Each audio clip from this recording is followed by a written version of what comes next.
I'm a computer expert. Am I doing this right? Should I update my software?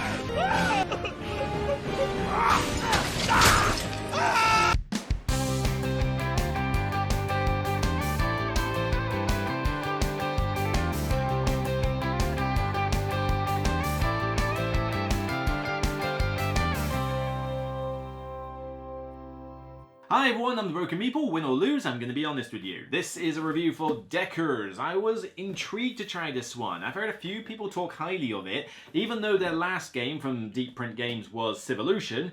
Not one of my favourite games, let's put it that way. You know, it's got some good elements, but a lot of bad ones too.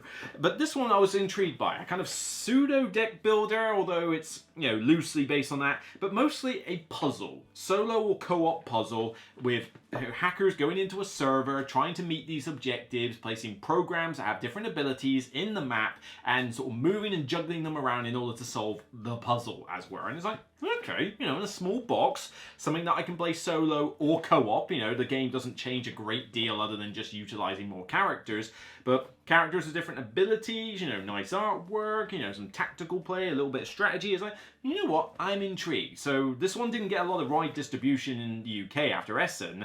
And in fact, finding copies for this in the UK is usually quite tricky because only a few suppliers even got copies of this. And not some of the main suppliers that I typically would get games from either. So I had to kind of search for this one and just go, right, fine, pay the money, get it. And for only about 30 something pound, 30 to 35 pound, it's not particularly expensive either. So hopefully this is as good as people say, but there's only one way to find out.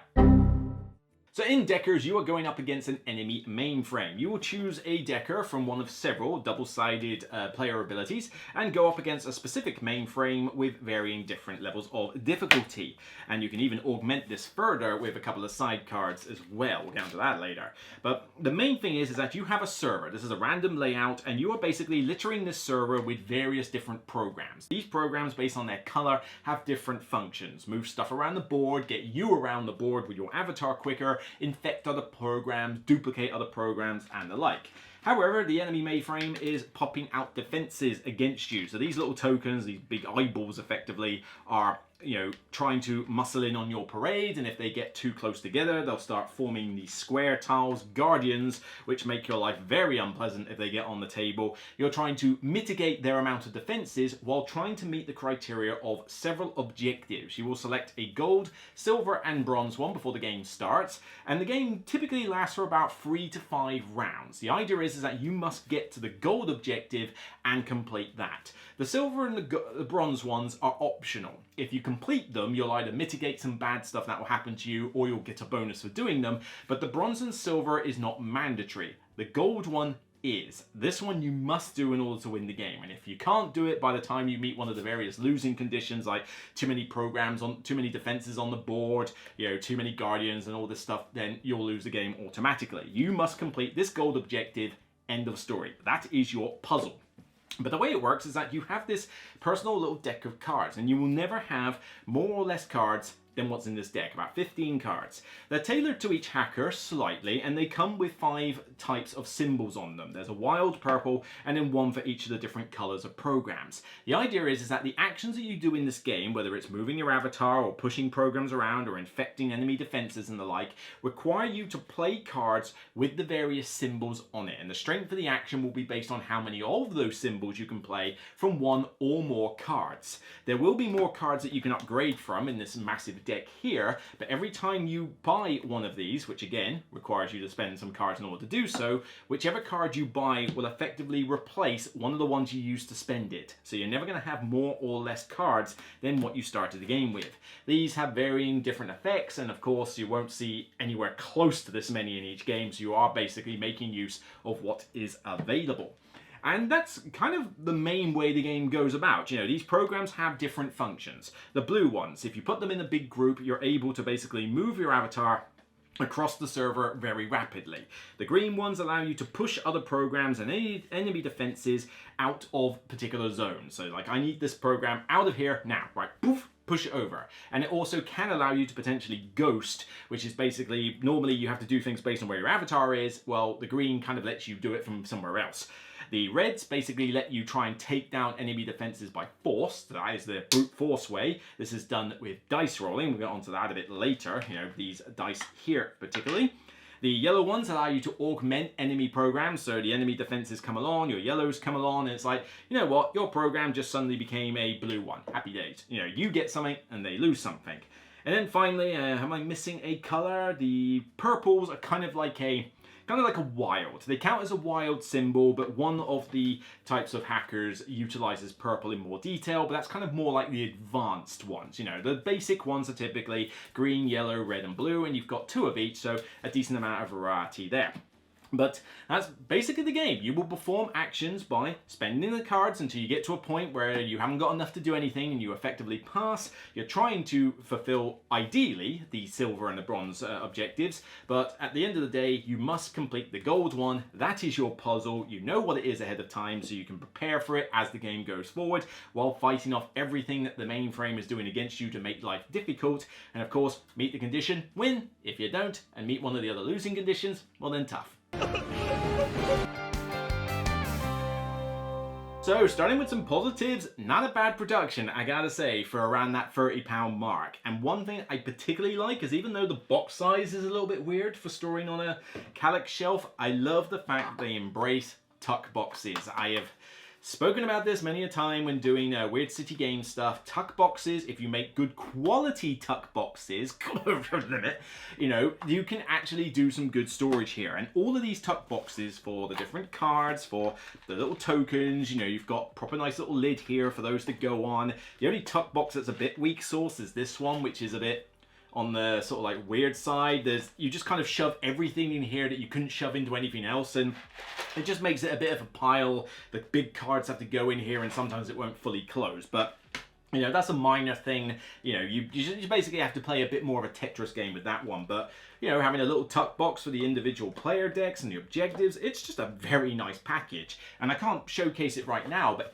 every one of these tuck boxes fits snugly into here to keep it nice and packed, allowing for vertical storage if that's the sort of thing you want to go for. So I'm quite impressed that it ended up being, you know, as good as it was for around the 30-odd quid mark. I thought it was going to be cheap and cheerful, but no, actually it does a good job. Even the artwork's not bad. I mean, the server map is fairly plain, but it needs to be because you need to kind of see what you're doing.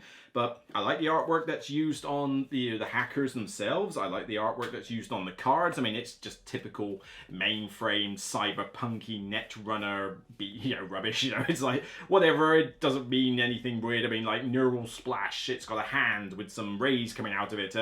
Decoy duck, which is kind of amusing, has a duck with a walkie-talkie on its head. Okay, I mean, there's some weird imagery here, but it all looks good and it fits with the theme, per se, of the idea that you're in a network doing stuff. The theme is on the light side. I mean, yes, it's represented in the pictures and you can call these programs or whatever, but pretty sure you could change this theme to pretty much any other theme and it would still make sense from a gameplay perspective. It just allows for some pretty cool artwork and allows you to basically, you know, call it Deckers. It kind of helps that the designer, Richard, is also a software and solutions engineer, so maybe that had some play in it. From Somerset as well, though, my neck of the woods, so fair play. But yeah, it's got a decent look to it. Decent card stock. I mean, I would probably recommend sleeving these cards if you're going to play this a lot, but generally everything is produced very well for the cheap price point you're getting. The variety in this is definitely off the chain. This one has got a lot of replay built into it. I mean, firstly, you have got 10 different Deckers that you can use. So there's 5, there's the other 5. So you've already got this to begin with, okay? You've then got all these objectives. You've got some special ones which rely on a particular SMC, but otherwise you've got all of those. Whoop, let me just separate them out. All of that is just the gold. And then you got all these silver. And then you got all these bronze. You only take one of each in each game at random. So you can create all sorts of different setups and puzzles with this. Add to that the fact that you won't see anywhere close to this amount of the upgrade cards. I mean, you'll be lucky if you see even like this little chunk of it. And even then, upgrading is not something you get to do a lot of in the game, so you are being very picky over which cards you have. Again, a lot of variety there. And then you've got the different SMCs themselves. I mean, 1, 2, 3, 4, 5, 6, 7 SMCs. And if you really want to go into masochist mode, you can make each one individually harder by giving it a couple of upgrade cards.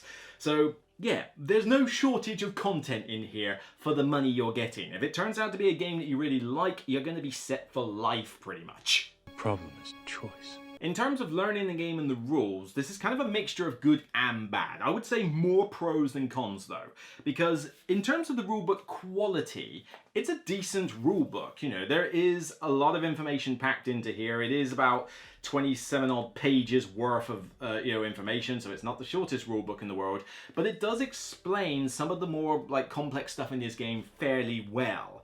The negative, though, is that you better be in a reading mood because there's a lot of text in here. It is basically just endless walls of text. This is light. Now, there are some pictorial examples now and again, and they are good when they appear, and they will even do multiple examples in certain cases. But you're looking at a lot of text. A good 20 to 25 pages worth of text, which means that learning this game is going to take you some time. You're going to be playing a few games of this before you get comfortable with what is going on. That's not to say the rulebook is written bad though. I think it's written quite well. It's just a lot to get through. It's a bit of a learning curve, almost a sheer cliff, and you're going to have to get used to that. But, you know, everything is text everywhere. I mean, everything explained on the SMCs is, a bunch of text. All the objectives are basically a bunch of text and icons. Same with your deckers. And, the only thing that doesn't have a sprawling wall of text is your starter cards. That's about the simplest thing in the game. But then as soon as you get a bunch of these upgrade cards, each one will have symbols as well as some text ability. Now, it's not that these are stupidly complicated to understand, but I will just, emphasize that you're going to be doing a lot of reading up front before you're going to have any clue how you're supposed to play this game. Oh no, I've gone cross-eyed. But to help you with that, you do get some half-decent, player aid cards. A sequence of play card, which, is relatively straightforward to figure out. I did almost get a bit mixed up with the whole 3 turns per decker thing, as it's worded on here, but, that quickly was, taken care of. But the command and action one and the decker pieces, it is a lot of text and a lot of iconography on these cards. And when you first look at it, you think, oh my god, it looks like, somebody went to town with logic diagrams and just went like, oh Christ, what am I supposed to do with this? There's a lot of if symbol on symbol, then equals symbol, free of X symbol. And it's like, What the hell are you talking about? Once you get to grips with the main rules, the aids do start making a lot of sense. And they are good for a quick reference. I need to know, all right, how the hell do I upload a program again? Oh yeah, free symbol equals program, only if no enemy stuff. Okay, cool, that's relatively easy for me to read. It's condensed down while containing a decent amount of information for a small card. So you gotta give credit that, they have done as good a job as they physically can to make this, approachable from a learning perspective, even though you are gonna have to do some reading. We're just so busy. Well, make time. The gameplay loop with the puzzle is pretty intriguing and a good little bit of fun. There's some bad sides to it, which we'll get on in the next section, but overall, it's fun to solve this puzzle. You've got your avatar, you'll have a different setup every time, different objectives, you'll know what they are ahead of time, you'll probably spend a good 20 minutes before the game even starts just trying to think, well, what's the best way for me to approach these objectives? Do I ignore one of them because it's a bit weird and focus entirely on the copper and then the gold one? What is the gold one? Okay, flash flood. So I gotta have a bunch of blue programs on this card. I need to have blue programs everywhere else. Okay, so I gotta focus a lot on blue this game. How are we gonna do that? Well, my decker's green. That doesn't help, but, I can ghost a few blue programs around. We could probably set up for that later. That little bit's a bit infested with enemy programs at the moment. Might need to solve that little aspect because it's got a very pandemic-y style thing to the enemy puts programs on the board, and if you get 3 in a location, they cascade and go nuts, so there is that.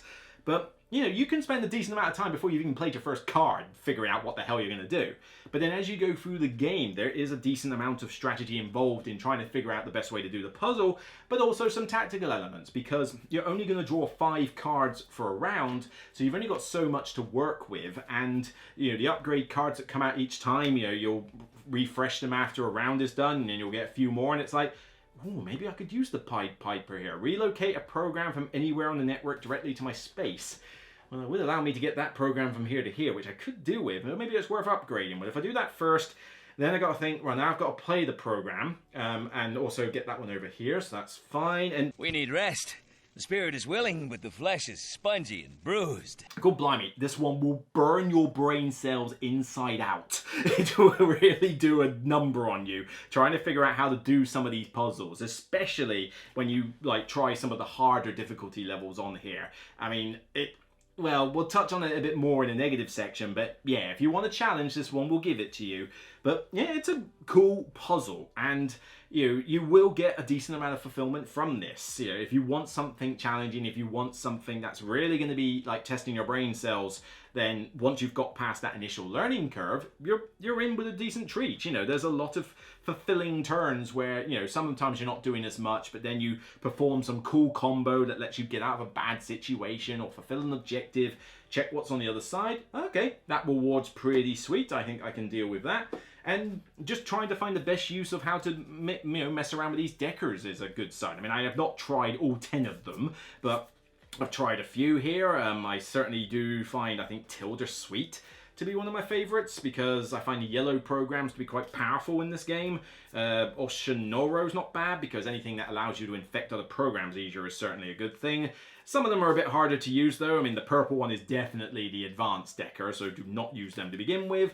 And the green ones are a little bit on the situational side. I mean, Kenny Nexus is not bad. You get to keep command cards from turn to turn. That's pretty powerful, but Monty, on the other hand, does stuff with the ghosting, and you're either set up for ghosting or you're not. So his ability I just find a little bit meh. But yeah, yellow and red I seem to have a pretty good time with, but it's good to think, right, well, I've approached this game with this particular combination of objectives and this particular decker. Right, let's take the exact same objectives that we have now, except we'll switch it for Hetty Magnetic and just see how I go with that. And it creates a new game, a new experience. It does get a little bit repetitive at times, because at the end of the day, the game basically stems around put a bunch of programs on the board, kite them around in some way or another while mitigating the enemy defenses. How you go about doing that is going to be different, but in terms of the game arc, after a few games, I was starting to find this a little bit on the samey side, despite the high replay value. I think it's just that, the puzzle itself is just, right, we've tweaked the conditions of the puzzle, but the gameplay mechanics are still the same, and that's not going to change much. Right, let's touch on the difficulty. I hinted about this a minute ago, but wow. I mean, we'll talk about the starter scenario soon, but if you want a game that's going to test your limits of masochism to its limit, I give you Deckers. This game is designed to potentially frustrate you with how hard it is. Even on some of the easier difficulty settings, it's hard. This is not a game you can cakewalk through. You're gonna have to think and have some of the stars align for you at times in order to actually succeed in this game. And that's just using like the basic SMC at level 1 difficulty. You start going up to the level 2s and particularly the level 3 and the 4, and it's just basically punching you in the face every 5 seconds, and it doesn't feel fun at that point. Just give us a fucking chance, you son of a bitch! Upgrades where you can add another point or two of difficulty? Yeah, forget that. I'm never using them, because at no point do I ever play this game thinking, oh, that was too easy. No, it certainly is not. Even in games that I've won, I've never felt, oh well, that was a cakewalk, no problem. Maybe with one exception, and even then, that's assuming I even got the rules right at that point. So, yeah, there is a lot of grounds for the rules to be misinterpreted here. It really is going to potentially frustrate some players. Now, if you are the sort of person that wants the hardest thing ever, and you want that massive challenge, fair play, thumbs up, you're going to get it here. But if you're looking for something that's more of a 50-50 win rate, you're not going to get that here. This game is going to punch you, it's going to fry your brain, and it's going to remind you that if you want to beat it, you're going to have to work for it. And that's not helped by some of these objectives. I mean, some of these silver and bronze ones are already a little bit on the tough side at times, although they're not too bad. But these gold ones, oh my god. Some of these gold ones have such crazy restrictions and conditions for them that you sometimes look at them and think, how the hell am I supposed to create this? And what happens during a game is going to have a massive effect on that. But it gets worse with the starter scenario. The rulebook recommends that you pick a non-purple person to be your first decker. I can already tell you that you should not pick Monty Quantum or whatever as your first decker. He's a weird one to use. Pick yellow or red, maybe blue as your first one, alright? They're the easier ones to deal with. But It gives you 3 specific objectives. The bronze and the silver are fine. The third one is Hackman. Hackman not only generates a reasonable amount of FAQ, and as much as the rules are nice in the book, you are going to get a fair amount of FAQ in this game, but the Hackman objective, I think, is one of the hardest ones I've played in this selection of objectives. I haven't played them all, obviously, but out of the ones I've done, I've had an easier time with all other gold objectives before I've had the chance to deal with Hackman. And this is supposed to be your starter one. I think you misunderstood the concept of bendering time. You know, the designers basically sort of go on record basically saying that they want to show that this game is quite tough and you've got to work to beat it. That's not how a starter scenario should be done. A starter scenario should be one that you pretty much are likely to win unless things go really bad for you, at which point you go, that was a bit of fun. We won that, this was a good introduction to the game. Right, how can we make it a little bit tougher? Don't punch people in the face right off the get-go, because that is insanely off-putting. And I didn't feel great about it when I get to this objective, and bear in mind, the first time I played it, I didn't actually look ahead to see what the objective was. My bad. But, you know, even if you knew ahead of time what it was, once you get to this objective and you realize that basically you have a hopping guardian all over the board that you can't share a space with, that teleports you to another random area on the entire map, that you're supposed to somehow take down in a single turn before it hops to your location again, you're thinking, how the bloody hell am I supposed to deal with this? There's a way to do it, but it's going to take several games to figure it out, and the stars are going to have to align for a starter scenario. Yeah, the game doesn't get much easier, folks. It's tough. Listen, you just gotta give me more time. Don't make a fool out of me, man. And if you're going to give us a game that's very tough in difficulty, then you should make it so that skill plays a bigger part in succeeding in the puzzle. It certainly does, to an extent. You need to make the right decisions about what you're going to do with the programs and how you're going to kite them around and stuff. Except the game throws in 2 fairly big random elements into the game, which I don't... One of them you can't really avoid, the other one could have been avoided. The one that you can't avoid is the fact that you are drawing cards randomly off the deck, and the upgrade cards that you get in every game are going to be random. And some of these upgrade cards are definitely better than others. There are some that I see that I have still never bought because I just don't think they're any good. Or if they are, I've yet to encounter the scenario when they are good. And then there are the odd couple where I'm like, I'm buying this every time I see it because it's just that awesome, particularly if they generate purple icons because they're wild, which means they can be a universally useful card. They're more expensive to buy, but if you can get them, they're pretty damn useful. But, you know, certain scenarios really do call for some of these cards. You know, there are some, I had one scenario where because a certain upgrade card turned up, it practically trivialized the scenario. I said that this game is fundamentally a hard challenge. I did have 1 or 2 occasions where I managed to do it quite easily, mainly because a certain card turned up that just made everything gel at that point. So that's already a big influence. But then there's also the fact that you're just drawing 5 cards off your deck in a turn. Your deck is shuffled. It's not manipulated in any way, so you are at the mercy of your deck as to what cards you get. You really need to move stuff around the board. You're hoping for a bunch of greens, and I draw this as my hand. Where's my green card? Oh, there it is. I got 1 green symbol. You're allowed to spend 3 of a symbol to substitute for 1 of another. That's not very efficient, guys, and it's not going to help you that much. So basically, I really needed to kite programs around, and all I have is 1 green card. Well, that sucks. Oh well, so things went a bit wrong this round. Let's draw the 5 cards for the next round. Okay. Well, mostly yellow this time. Well, that's okay, because I wanted to do a bit of yellow, so we'll do this, That's not too bad.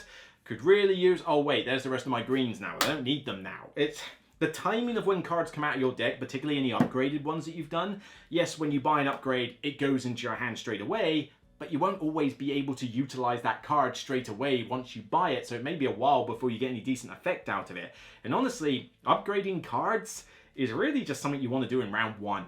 I mean, you can kind of justify it in round 2, but in round 3, the game's hopefully about to end in round 3, if not round 4. So it's not like you really have a lot of time to get the most use out of an upgrade card if you do it later. You really want to do it much earlier in the game so that the card will come out multiple times. But yeah, there are just times where I needed to be able to do something, and I draw 5 cards from this deck, and I just can't get what I need. Doesn't matter how skillful or not I am with the puzzle. If I don't have the cards to do it with, I can't do it. It's just a fact. And You know, this kind of gets annoying when you've already got a very tough puzzle that can't afford to have these elements like get in the way. And then you got the dice. Oh boy. I mean, utilizing random dice for where programs come out and where you get teleported to by the Hackman Guardian or whatever is fine. It's a random element. You got to do it somehow. But infecting other programs is done with dice. Why is it done with dice? I mean, when you are trying to infect a program and to get it off the board, particularly if it's a Guardian, infecting Guardians is not easy. They've got like a base defense of 4 before any other modifiers, right? These are only D6s. And, you know, you get points added on to how many red symbols you play. Again, have you drawn the cards to have all the reds when you need it? And also how many red programs you happen to have at the same time, of which you really do need these in bulk. You try to go around with a single red program, it just ain't going to cut it. But the problem is that it's still done with dice. So people, fans of the game, will argue, well, you're supposed to have a situation where it doesn't matter what the die is you roll because you'll have more than enough to do it with. I don't get lucky. I make my own luck.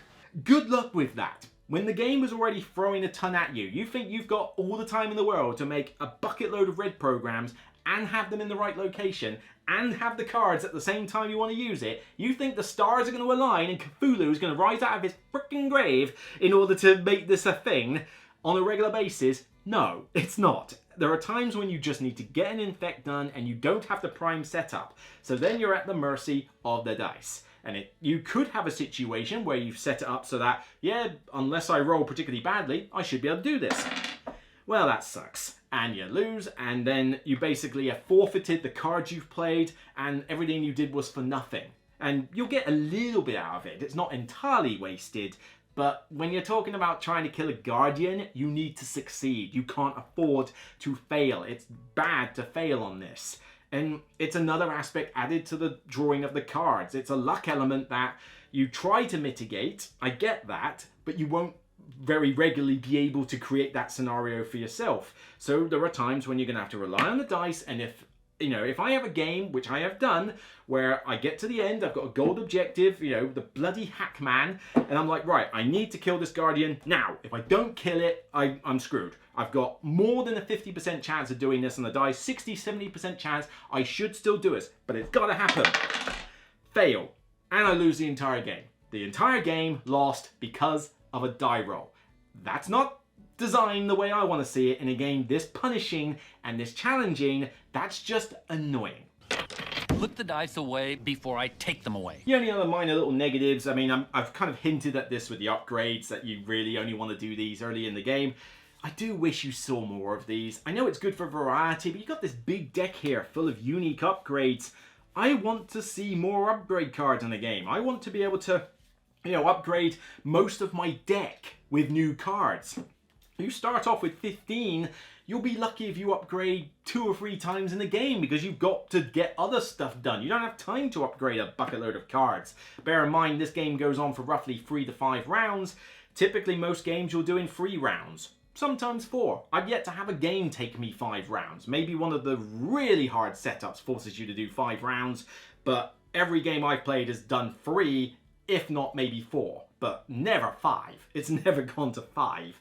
And so, by the time you've upgraded maybe like a tiny percentage of your deck, you're mostly just left with the basic cards. And these cards, yes, some of them are situational and some are better than others, but I want to see more of these upgrade cards. I want to upgrade most of my deck with these babies and, have fun with that. But you just don't get to do enough of it because you've only got so many actions, you've only got so many turns, and because there's so much you've got to get done for these objectives, particularly the gold ones, while also fending off everything that the SMC is throwing at you, who's making bucket loads of negative programs and stuff.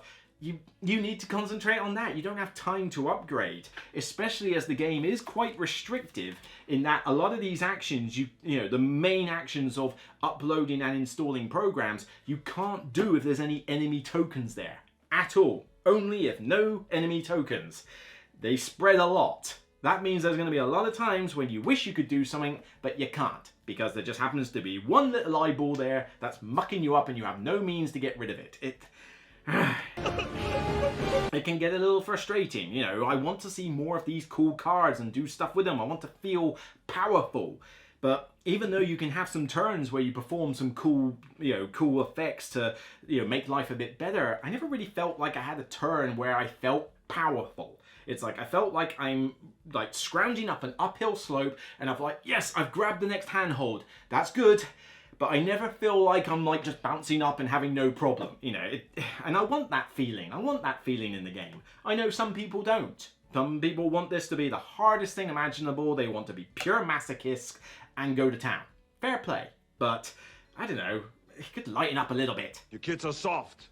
Now this game can be played solo or multiplayer. If you play it solo, you just play with one decker. You could play with multiple. And honestly, I mean, yes, the game does work at multiplayer. You'll have, everybody will have their hand of cards and you'll work together and discuss how to solve the puzzle. But if we're going to be brutally honest, this is a solo game. It pretty much is. Use one decker, at most maybe use two. I mean, honestly, this game is brain burning enough as it is. I just tend to stick with one and keep it at that. Play this true solo.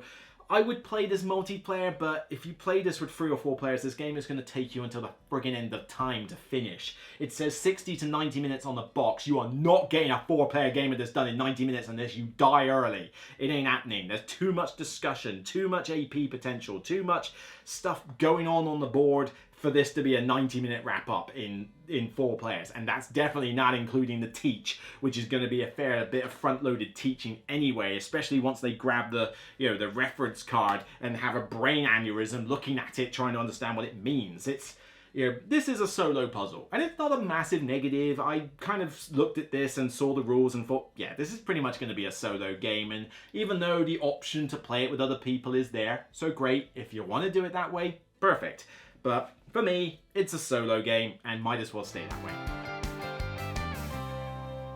So this is a tricky one to rate. I like the puzzle in general, but it is starting to get a little bit repetitive into the way that the game arc flows. Yes, there's a lot of variety in these objectives, the deckers you use, and the SMCs that you can use. So the replay value is there, and if you love the puzzle going into this, then you're going to be set for life, particularly for a cheap price point of around £30 to £35 and some good production quality in terms of storage.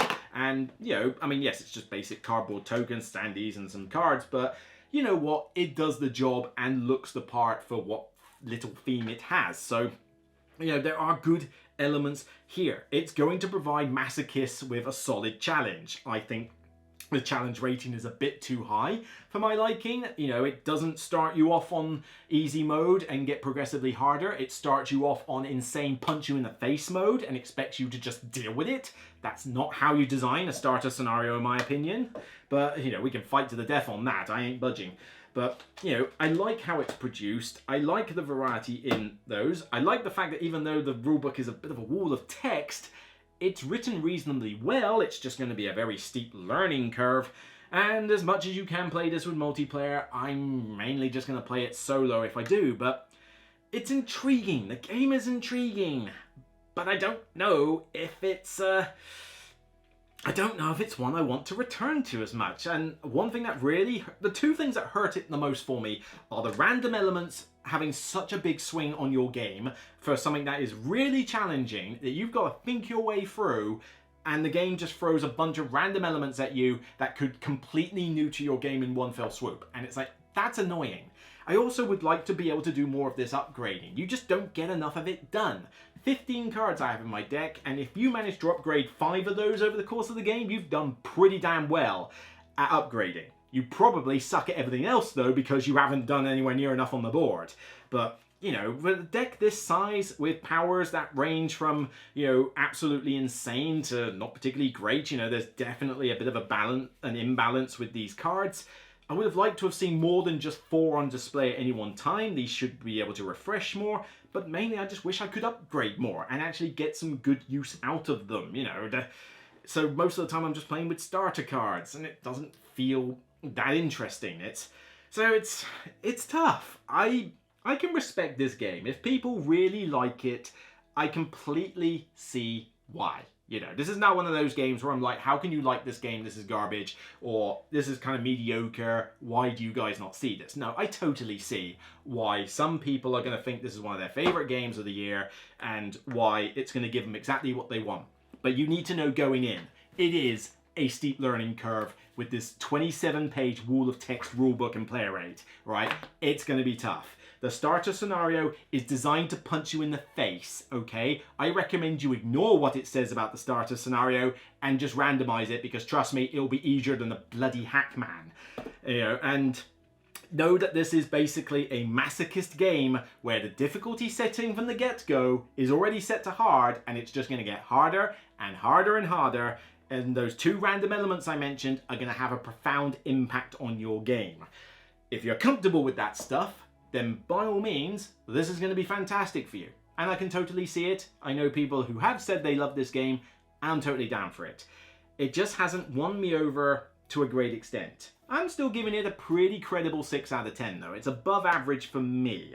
You know, it's not one that I think I can stick with. You know, it's the cons that I have with this game are big cons, despite the fact that there's some good pros to this. If those cons do not bother you, this is going to jump up to an 8 out of 10 plus, and you're going to like this game, and I recommend you go grab it. But for me, the bits that irk me a lot, you know, and punishing games are not something that I'm desperate for. You know, if I want to make it punishing, then I'll make it punishing. Some motherfuckers are always trying to ice skate uphill.